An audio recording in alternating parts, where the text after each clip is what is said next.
Hello guys, welcome to my YouTube channel.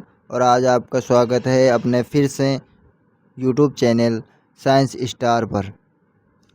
तो मैंने आपको अपने जो साइंस का चैप्टर था 5, तो मैंने उसमें बताया था आपको कि पोषण किस प्रकार होता है, पोषण कितने प्रकार के होते हैं।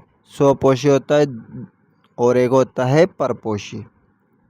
तो ठीक है, अगर आपको ये वीडियो अच्छे लगा तो आप बने रहिए अंत तक।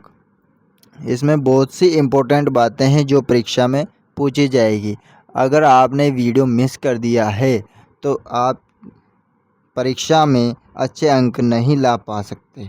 ठीक है, तो अपन चलते हैं अगली स्लाइड पर। ये अपना टेलीग्राम चैनल है, तो इसको ज्वाइन करें और फ्री नोट्स पाएँ। ठीक है, अपन चलते हैं अगली स्लाइड पर। जो अपना कार्य है उसको पूरा करते हैं। तो आज पढ़ने वाले हैं अपन पाचन। तो पाचन है क्या, मनुष्य में पाचन किस प्रकार से होता है, ये अपन। और मनुष्य के जो अंदर जो पाचन में जो कार्य करने वाले तंत्र हैं उनको एक एक से अपन अच्छी तरह से डिटेल में पढ़ेंगे, जो कि आपके 10th क्लास में बहुत ही इम्पोर्टेंट, 10th क्लास नहीं, आगे आप जो तैयारी करोगे तो उनमें भी ये कार्य काम करने वाले हैं। तो अपन चलते हैं पाचन। पाचन होता क्या है अपना पाचन। ठीक, पाचन होता क्या है। तो अपन चलते हैं पाचन में कितने कितने अंग होते हैं, आहार नाल के कितने अंग होते हैं। तो अपन होते हैं 7 अंग। सबसे पहले इनके अंगों को याद करना है आपको। याद करने का तरीका भी मैं बता रहा हूँ और आपको लिखने का तरीका भी मैं बता रहा हूँ। तो पहले आती है अपनी आहार नाल। तो आहार नाल जो होती है अपनी, यह मुख से आमाशय तक भोजन को पहुंचाने वाला नालीनुमा मार्ग है। मतलब जो अपना नलची नुमा, नलची का मतलब अपनी हाड़ौती भाषा में हमारे बोलते हैं, तो इसे पाइप नुमा भाग होते हैं, अपन देश बोल सकते हैं। ठीक है, अगर इसकी विशेषता की मैं बात करता हूँ तो यह होती है 9 मीटर। ठीक, यह एक पेशीय नली है। क्या है, पेशीय नली है। यह ग्रसनी से प्रारंभ होकर, ये क्या होती है, ग्रसनी से प्रारंभ होकर आमाशय पर समाप्त हो जाती है। आमाशय पर क्या होती है, समाप्त हो जाती है। तो अपनी आहार नाल की बात करूँ मैं, ये वाला ये पार्ट है, तो ये क्या है, अपनी आहार नाल है जिसमें अपन भोजन करते हैं। फिर आहार नाल के जो पार्ट होते हैं, जो मुख होता है, मुख से अपन भोजन ग्रहण करते हैं। और ग्रसनी में क्या होता है कि जो अपन ने जो खाना खाया, जो निवाला खाया, वो क्या करता है, इसमें इस भोजन को नीचे भेजने का कार्य करता है। इसमें जो एंजाइम स्त्रावित करता है और उनसे भोजन नीचे आता है। अब ये आहार नलिका, अन्न नलिका भी बोलते हैं इसे, जो क्या करता है, आमाशय में ले जाके छोड़ देती है। इसका कार्य भी यही है, आमाशय मुख से लेकर और आमाशय तक पहुंचाने का कार्य होता है। बाकी पाचन किस में होता है, अपनी जो छोटी आंत होती है और बड़ी आंत होती है, इनमें पाचन होने, छोटी आंत में पाचन होता है और जो बड़ी आंत है जो अपशिष्ट पदार्थ निकालने का कार्य करते हैं। जो अपशिष्ट पदार्थ अपन ने खाना खाया जिसमें से अपशिष्ट पदार्थ हैं, वो उनको क्या करती हैं, बाहर निकालने का कार्य करती है। जो अपशिष्ट पदार्थ इसमें इकट्ठा हो जाते हैं और अपन क्या करते हैं, लेटरिन के माध्यम से बाहर निकाल देते हैं इसे। तो अब अगला पॉइंट पढ़ते हैं। भोजन को आगे बढ़ाने का कार्य इसका ही है, परिस्टालिसिस कहते हैं इसे, पेशीय संकुचन और शिथिलन द्वारा होता है। ठीक है, अब इसका जो पाचन तंत्र का चित्र है, तो ये पाचन तंत्र का आपके क्लास में बताया होगा। ठीक है, क्लास में बताया होगा या फिर बुक्स में भी देखा होगा आपने। तो ये पाचन तंत्र का अपने को चित्र बनाना है। ये परीक्षा की दृष्टि से 2027 में मोस्ट इम्पोर्टेंट लगा लेना ऐसे 100% जो ये परीक्षा में पूछा ही जाएगा, मानव पाचन तंत्र। ठीक है, अब चलते हैं अपन अगली तरफ। अपन बना फिर अपने को क्या करना है परीक्षा में, सबसे पहले क्या बनाना है, अपने को चित्र बनाना है।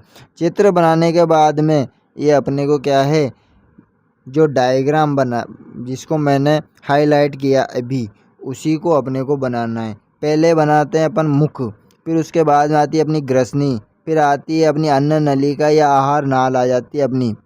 उसके बाद आमाशय आता है, जो इसमें क्या करता है, ये आहार नाल इस आमाशय में छोड़ देती है खाने को। फिर उसके बाद आती है अपनी छोटी आंत। तो छोटी आंत से भोजन पाचन होता है। फिर बड़ी आंत में जो अपशिष्ट पदार्थ इसमें क्या होता है, इकट्ठा हो जाता है, और इकट्ठा होने के बाद अपन गुदा के माध्यम से लेटरिन को बाहर निकाल देते हैं। सबसे बढ़िया बात है, सीधी भाषा में अपने को समझना है, और यही अपने को काम देने वाली है परीक्षा में, यही शब्द काम आएंगे अपने। तो ठीक है, सबसे पहले क्या करते हैं, खाना खाते हैं, ग्रसनी और अन्न नलिका के माध्यम से किस में पहुंचाते हैं भोजन को, आमाशय में पहुंचाते हैं। आमाशय में पहुंचाने के बाद में किस में जाता है, छोटी आंत में जाता है। छोटी आंत में जाने के बाद में इसका क्या होता है, पाचन होता है, और पाचन के बाद में क्या होता है, बड़ी आंत में जाता है, जो क्या करता है, अपशिष्ट पदार्थों को इकट्ठा करती है, और उसके अपन किसके माध्यम से बाहर निकालते हैं, गुदा के माध्यम से निकालते हैं। ठीक है, इसके बाद अब बात करते हैं, तो अपन आहार नाल की लंबाई कितनी होती है, 9 मीटर होती है। ठीक, अब इसके कार्य क्या हैं, तो इसका कार्य, मुख्य कार्य भोजन को ग्रहण और पाचन में सहायता करना, या अवशोषण और निष्कासन का कार्य है। ठीक है, अब इसके बाद में इसके अब जो अंग हैं, ये अंगों को भी अपनों को परीक्षा में लिखना है। मुख, ग्रसनी, अन्न नलिका, आमाशय, छोटी आंत, बड़ी आंत, गुदा। ठीक है, सातों को अपने को इसमें परीक्षा में लिखना है। उसके बाद आहार नाल का बात करते हैं, तो अपन आहार नाल होती क्या है, तो आहार नाल को अपन इस प्रकार से सबसे पहले अपने आहार नाल को लिखना है परीक्षा में। फिर उसके बाद में अपने को ये लिखने हैं, यह आहार नाल का तीसरा भाग है। क्या है, तीसरा भाग है, जो अपने को दिखाया गया है चित्र में। तो आहार नाल का तीसरा भाग है, इसकी लंबाई कम से कम 25 सेंटीमीटर होती है। अगर बात करूँ मैं इसके व्यास की, तो 2.5 सेंटीमीटर होता है। कितना होता है, 2 सेंटीमीटर क्या होता है, व्यास होता है। लंबाई कितनी होती है, 25 सेंटीमीटर होती है। ठीक, अपन चलते हैं अगले इस पर। यह ग्रसनी और आमाशय के बीच एक स्थित पेशी नलिका होती है। क्या होती है, स्थित पेशी नलिका होती है। इसका काम भोजन को निगलने के बाद तुरंत मांसपेशियों संकुचन द्वारा क्या करते हैं, ये आमाशय तक पहुंचा लिया जाता है। इसमें क्या होता है, एक एंजाइम स्रावित होता है। ग्रसनी में क्या होता है, एंजाइम स्रावित होता है। तो एंजाइम इसको क्या करेगा, अंदर तक ले जाएगा। कहाँ तक ले जाएगा, आमाशय तक ले जाता है। आमाशय तक इसका पेरिस्टालिसिस द्वारा क्या होता है, भोजन को आगे बढ़ाया जाता है। आगे बढ़ा दिया, आगे बढ़ाने के बाद में अब बात करते हैं पेरिस्टालिसिस क्या होता है। तो आहार नाल की मांसपेशियों के संकुचन और शीतलन तरंगे भोजन को धीरे धीरे आगे की ओर क्या करती है, धकेलती है। ठीक है, ये हो गया अपना। ठीक, अपन चलते हैं अब अगली स्लाइड पर। तो सबसे पहले आती है अपनी मुख की बारी। क्या आती है, मुख की बारी। तो मुख में क्या होता है, अपन भोजन को क्या करते हैं, ग्रहण करते हैं सबसे पहले। तो मुख की अगर संरचना की बात करता हूँ, तो मुख की संरचना ये अपने को परीक्षा में नहीं बतानी, समझाने के हिसाब से मैंने बताया आपको। ठीक है, तो ये मुख है अपना। मुख में से क्या होता है, ऊपरी होठ होते हैं, दांत होते हैं और गाल होते हैं, जीभ होते हैं, निचले दांत होते हैं, निचला होठ होता है, तालू होता है। तालू मतलब ताला बोलते हैं अपन, जो अपने को गाँव में बहुत सी बार बोल देते हैं। ठीक है, और लार ग्रंथि होती है, कंटिका होती है, लार ग्रंथि। ठीक है, ये होती है। ठीक है, इसके बाद अपना आती है होठ। ये तो अपने होठ, इनको तो अपने को परीक्षा में नहीं लिखना है। बात करते हैं अपन मुख्य कार्य की। तो मुख्य कार्य ही अपने को लिखने हैं। एक तो मुख्य कार्य लिखना है, और लार क्या होता है ये लिखना है अपने को। तो सबसे पहले अपन क्या करते हैं, भोजन को मुख में रखते हैं। मुख में रखने के बाद में इसको चबाना पीसना हो जाता है अपना कार्य, ठीक है। उसके बाद हो जाता है अपना लार के साथ इसको मिलाना होता है, जो स्टार्च का पाचन होता है, ठीक है। मुंह में क्या होता है, भोजन को लसलसा बना लेते हैं। उसके बाद में भोजन का गोला बोलस बनाना। अब भोजन का गोला बन जाता है। भोजन का गोला बनने के बाद में इसका कार्य शुरू होता है। तो कार्य किस प्रकार से शुरू होता है, भोजन को अंदर लेना होता है, ठीक है। दांतों द्वारा इसको काटना चबाना आदि होता है, ठीक। उसके बाद में लार के साथ मिलाकर भोजन को पाचन करना होता है। और जीभ जीभ क्या करती है, इसको घुमाने का कार्य करती है, ठीक है। ये इसके कार्य हो गए। अब इसका सलाइवा सलाइवा बनाता है, लार बनाता है। तो लार का स्त्राव लार ग्रंथियों द्वारा होता है। किसके द्वारा होता है, लार ग्रंथियों के द्वारा होता है। प्रतिदिन क्या करते हैं, 1 से 1.5 लीटर लार बनती है अपने शरीर में। कितनी लार बनती है, 1 से लेकर 1.5 लीटर, ठीक है। अब इसकी बात करते हैं अपन, लार में जल, लवण और श्लेष्म जो क्या करते हैं, एमाइलेज एंजाइम होता है। एमाइलेज एंजाइम और फर्टाइलिन नामक एंजाइम पाया जाता है। लार में क्या पाया जाता है, 2 एंजाइम पाए जाते हैं। आपको एमाइलेज एंजाइम ही याद रखना है, फर्टाइलाइन एंजाइम नहीं याद रखना है, ठीक है। लार भोजन को नम और मुलायम बनाती हैं और कार्बोहाइड्रेट स्टार्च का पाचन प्रारंभ करती हैं, ठीक। यह हो गया अपना मुख का कार्य। अपन चलते हैं अगली इस पर। तो अगला क्या होता है अपना, सॉरी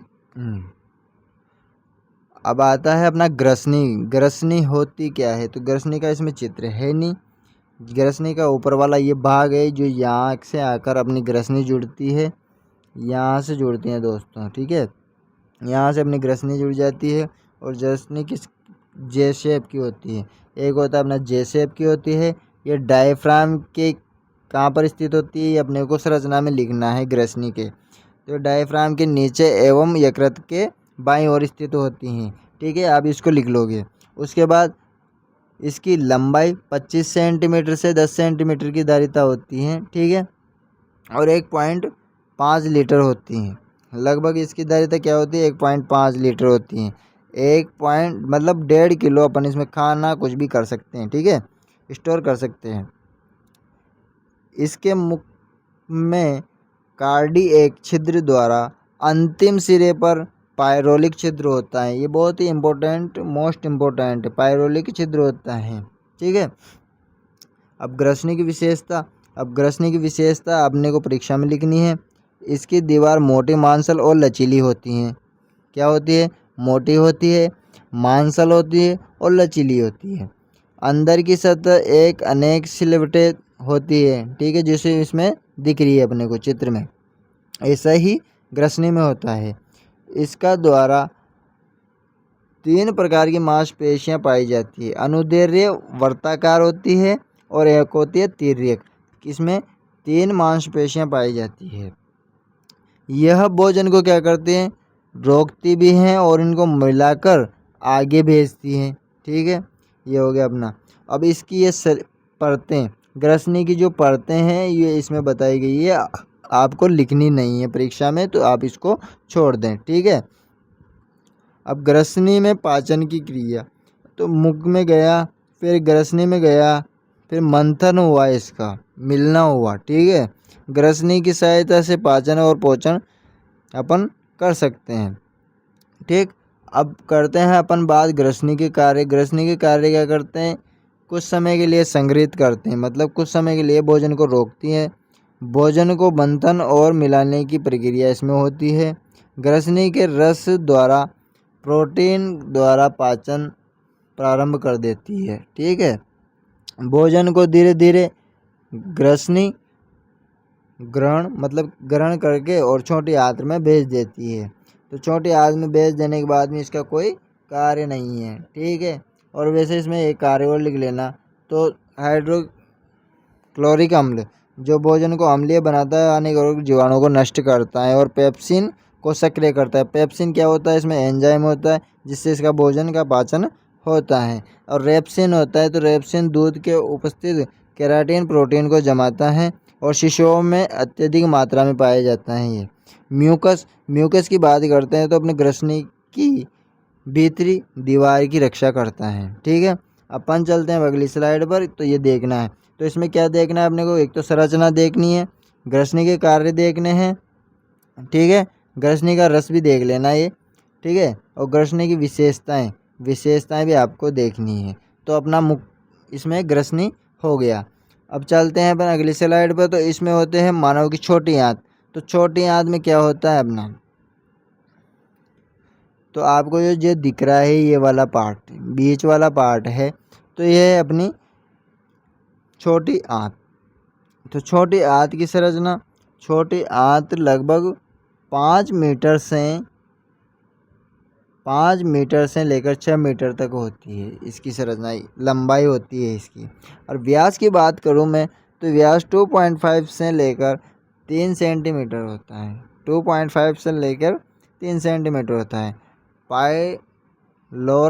पाइलोरस के बाद प्रारंभ होकर बड़ी आंत में प्राथमिक भाग सिक्किम द्वारा फैली जाती है। इसकी गुलाबी रंग तथा आंतरिक सतह पर असंख्य सूक्ष्म उभार होते हैं जो क्या करते हैं, भोजन को पाचन में सहायक करते हैं। ठीक है, अब आंताशय, तो ये क्या करते हैं, एंजाइम स्त्रावित करते हैं। माल्टोज करते हैं, तो अपने को एक ही पॉइंट में लिख लेना अपने को। तो ये कितने एंजाइम स्त्रावित करते हैं, माल्टोज करते हैं, सुक्रोज करते हैं, लैक्टोज करते हैं, पेप्सिडेज करते हैं और लाइपेज करते हैं। ठीक है, इतने एंजाइम स्रावित करते हैं। ठीक, और इसमें अगर उबार की मैं बात करता हूँ, उबार इस प्रकार से बनते हैं। ठीक है, इसको अपने को ज़्यादा लिखना नहीं है और इसकी विशेषताएं लिखनी है अपने को। इसकी विली मतलब उबार कितने असंख्य उबार होते हैं। फिर इसकी परत किसी प्रकार की होती है, दीवार तो पतली होती हैं और रक्त कोशिकाओं द्वारा लसिका केशीय पाई जाती हैं। तो इसमें वही और कुछ आगे ज़्यादा है नहीं।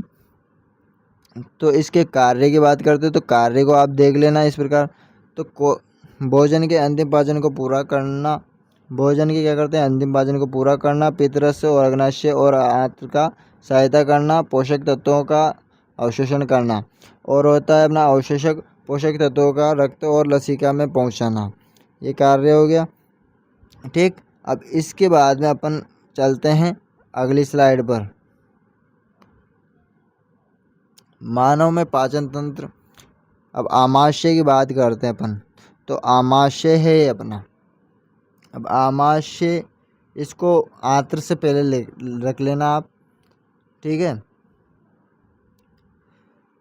तो आमाशय की संरचना ये जे प्रकार की होती है, उसी प्रकार से सारा सिस्टम जो अपने ग्रसिका में बताया था मैंने आपको। तो अपन इसको ज़्यादा डिस्कस ना करते हुए अपन अगली स्लाइड पर चलते हैं। ठीक है, इसको आप उसमें लिख लेना। ठीक, बड़ी आंत की बात करता हूँ। बड़ी आंत जो लास्ट है अपना, इसके बाद में गुदा आ जाता है, गुदा से बाहर निकाल देता है। इससे कोई मतलब नहीं है, गुदा से एक ही कार्य लिखना है आपको कि ये मल को क्या करता है, बाहर निकाल देता है, अपचित अपशिष्ट पदार्थ को। ठीक है, तो इसका ये अपनी बड़ी आंत है। तो बड़ी आंत की संरचना, अब बड़ी आंत ये होती है 1.5 मीटर लंबी होती है और ये कितनी चौड़ी होती है, 6 से 7 सेंटीमीटर चौड़ी होती है। ठीक, यह आमाशय के बाद पाई जाती हैं। आमाशय के बाद क्या पाई जाती हैं, यह पाई जाती हैं। इसको बड़ा विद्यांत्र भी कहते हैं, मतलब बड़ी आंत को क्या बोलते हैं, विद्यांत्र भी बोलते हैं। और इसमें होता है मलाशय, जो मलाशय होता है, ये मलाशय आपको दिखा हुआ है, ये मलाशय है। और ये अपना है गुदा, जिससे अपन बाहर निकालते हैं। बड़ी आंत का आंतरिक भाग चिकनी सतह वाला होता है जिससे जल का अवशोषण आसानी से हो सके। ठीक है, बड़ी आंत की प्रक्रिया के बारे में अगर मैं बात करता हूँ तो बड़ी आंत की प्रक्रिया होती है छोटी आंत से अपचित अवशेष बड़ी आंत में आते हैं। ठीक है, बड़ी आंत में आने के बाद में जल और लवण विटामिन अवशोषित करती है। जल के बाद फिर क्या करती है, जल के अवशोषण के बाद अवशेष गाढ़े को मल बनाती है और मल को क्या करती है, आमाशय में संग्रहित कर लेती है और उसको बाहर गुदा द्वारा निष्कासित कर दिया जाता है। ठीक है, समझ में आएगी बात। अब उसके बाद अपन चलते हैं बड़ी आंत के कार्य। बड़ी आंत के क्या कार्य होते हैं, तो भोजन के अपचित अपशिष्टों को क्या करता है, अवशोषण करना होता है। फिर क्या करेगी ये, खनिज लवण और विटामिन बी जैसे कुछ का अवशोषण कर लेती है। फिर मल का निर्माण करती है और इसको मलाशय में संग्रहित करती है और मल को गुदा के द्वारा बाहर निकाल दिया जाता है। ठीक है, अब इसकी विशेषता की मैं बात करता हूँ तो विशेषता बड़ी आंत्र में पाचन नहीं होता है। बड़ी आंत में क्या नहीं होता है, पाचन नहीं होता है। ये तो मैंने आपको जो अपन ने छोटी आंत पढ़ी थी तो उसी में बता दिया था। यहाँ उपस्थित जीवाणु बैक्टीरिया विटामिन के द्वारा कुछ बी विटामिन बनाते हैं। ठीक है, यह पाचन रस का स्त्राव नहीं करती है, जो कि छोटी आंत पाचन रस का स्त्राव करती है। विटामिनों का अवशोषण नहीं करती है, इससे मिलने वाला अपशिष्ट पदार्थ मल कहलाता है। ठीक है, इसके बाद अपन चलते हैं, ये हो गया अपना बड़ी आंत। अब बड़ी आंत के बाद में अपन चलते हैं गुदा, जो लास्ट स्टेज है अपनी। ठीक, मानव पाचन तंत्र का गुदा क्या होता है, तो ये गुदा मैंने बताया आपको, यह पाचन तंत्र का अंतिम द्वार है। क्या है, अंतिम द्वार है। पाचन तंत्र का क्या है, अंतिम द्वार है। अब अंतिम द्वार ये इसकी लगभग साइज की अगर मैं बात करता हूँ तो लंबाई होती है इसकी 2 से 2.5 सेंटीमीटर से 4 सेंटीमीटर के रूप में होती है। गुदा के चारों ओर वलयाकार मांसपेशियाँ होती है, जो आंतरिक गुदा संकुचन और बाह्य गुदा संकुचन, ये आपको परीक्षा में लिखनी नहीं है। ठीक है, गुदा ही लिखना है, गुदा से अपने को मल बाहर निकालना है, इससे कोई ज़्यादा नहीं है। तो मैं आपको समझा ज़रूर रहा हूँ, तो ज़्यादा से ज़्यादा आप इसको गौर ना करें। इस चीज़ को आपको क्या करना है, गुदा ही याद रखना है। गुदा में क्या कार्य होता है, यही कार्य याद करने हैं। मल को स्थायी रूप से रोकना होता है। फिर उसके बाद में मल को क्या करते हैं, बाहर निकालना होता है और अपशिष्ट पदार्थों से मुक्त कराना होता है। बाह्य गुदा संकुचन मांसपेशियों हमारी इच्छा से नियंत्रित होती हैं। ये मल त्याग को कुछ समय तक रोक सकते हैं। ठीक है, उम्मीद कर अब अपन अगला वीडियो उसमें अपन पढ़ने वाले हैं श्वसन। तो श्वसन से आपको पढ़ के आना है और उम्मीद करता हूँ अगर आपको ये वीडियो अच्छी लगी हो तो ज़्यादा से ज़्यादा शेयर करें और अपने दोस्तों को भी बताएं। ठीक, और अगर वीडियो अच्छी लगी तो लाइक शेयर और सब्सक्राइब ज़रूर करें। ठीक है, थैंक यू।